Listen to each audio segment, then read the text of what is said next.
தந்தை, மகன், தூய ஆவியின் பெயராலே ஆமேன். மூவொரு கடவுளுடைய அருளும் ஆசீரும் பாதுகாப்பும் வழி நடத்துதலும் உங்களோடு இருப்பதாக. திருவருகை காலம் 2வது வாரம் புதன்கிழமை.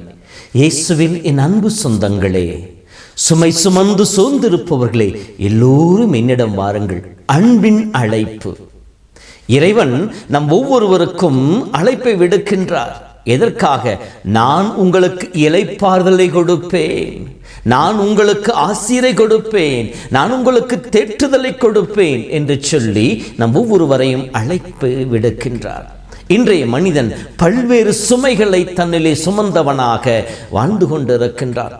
கடன் சுமைகள், நோய்வாய்ப்பட்டிருக்கிற நிலைகள், குடும்பத்தில் இருக்கிற கஷ்டங்கள், போராட்டங்கள், பொருளாதார சிக்கல்கள், மனச்சோர்வுகள், பாவச் சுமைகள், பலவீனங்கள், குற்ற உணர்வுகள், இவையெல்லாம் மனிதனை அழுத்தி கொண்டிருக்கின்றன.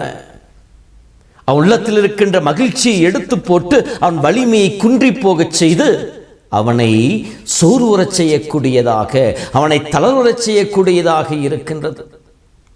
தளர்ந்து போன கைகளை திடப்படுத்துங்கள், தள்ளாடும் முழங்கால்களை உறுதிப்படுத்துங்கள் சொன்ன கடவுள் தானே நம்முடைய கடவுள்.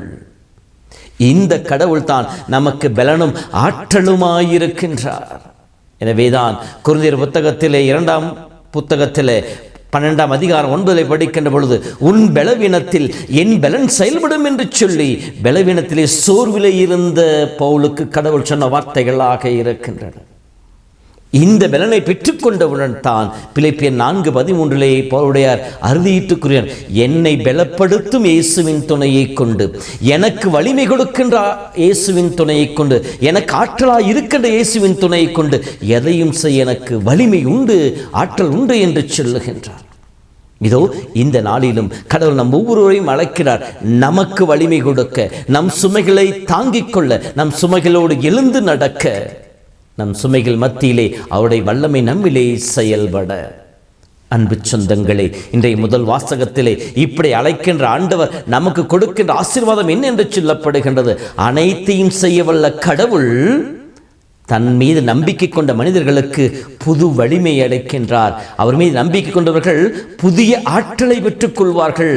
அவர்கள் நடப்பார்கள், களைப்படையார், அவர்கள் ஓடுவார்கள், சோர்வடையார் என்று சொல்லப்படுகின்றது. மேலே மேலே கழுகை போல சிறகுகளை விரித்து பறப்பார்கள், அவர்கள் தளர்ச்சியடைய என்று சொல்வார்கள். ஆண்டவர் நமக்கு பலனாயிருக்கின்றார். இந்த ஆண்டவருடைய பலன் கிதெயோனுக்கு இருந்தது. எனவேதான் கடவுள் சொன்னார், நீ தனியாளாக மிதியானை வென்றெடுப்பாய் என்று சொல்லுகின்ற பொழுது ஆற்றல் அவருக்கு கிடைத்தது.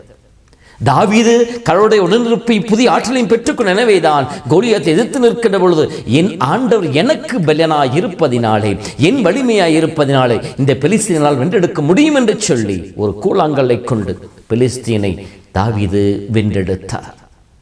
இந்த அதே பலன் கொடுக்கின்ற ஆண்டவர் தான் நம்மிலே எழுந்து வருகின்றார், நம்மை ஆற்றுப்படுத்த வருகின்றார், நமக்கு துணை புரிய வருகின்றார். இப்படி நமக்கு சுமையாக இருக்கின்ற அனைத்தையும் எடுத்து போடுவதாக தன்னுடைய திருப்பாடல் மிக அழகாக நமக்கு சொல்லி காட்டுகின்றது. உன் குற்றங்களை எல்லாம் மன்னிக்கின்றார். குற்ற உணர்விலிருந்து, அந்த சுமையிலிருந்து இறைவன் உனக்கு விடுதலை கொடுக்கின்றார். உன் நோய்களை எல்லாம் குணமாக்குகின்றார். நோய்வாய்ப்பட்டு சுமந்து போய் இருக்கின்றாயா? உன் நோய்களை கடவுள் சுகப்படுத்துபவராக இருக்கின்றார். உயிரை படுகொலையிலிருந்து மீட்கின்றார். பயத்திலே, அச்சத்திலே, கலக்கத்திலே வாழ்ந்து கொண்டிருக்கின்றாயா? தீமையின் கட்டுகள் அடிமைப்பட்டுக் கொண்டிருக்கின்றாய். அனைத்தையும் உடைத்து போட கடவுள் உனக்கு புது வாழ்வை கொடுப்பவராக இருக்கின்ற என்று சொல்லப்படுகின்றது.